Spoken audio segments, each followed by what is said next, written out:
Beginilah potret kota Bahmut dari atas ketinggian. Direkam menggunakan kamera udara, kondisi kota Bahmut berubah menjadi kota mati. Rekamannya ramai beredar di media sosial Telegram pada Selasa 23 Mei 2023.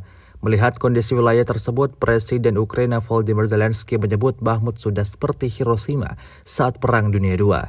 Seperti dilansir Reuters Selasa 23 Mei 2023, komentar itu disampaikan Zelensky saat menghadiri pertemuan puncak atau KTT G7 di Hiroshima, Jepang pada Minggu 21 Mei 2023 waktu setempat. Saya akan memberitahu Anda secara terbuka.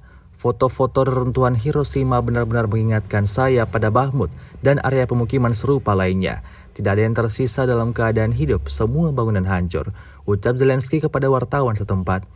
Sebagaimana diketahui, militer Rusia mengklaim tentaranya telah mengambil kendali penuh atas Bahmut atas berbulan-bulan pertempuran brutal.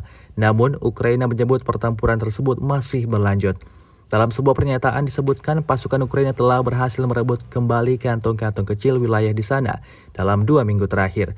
Sementara itu, angkatan bersenjata Ukraina mengatakan mereka belum mengakui kota Bahmut di Ukraina Timur. Menurutnya, pertempuran di Bahmut akan terus berlanjut.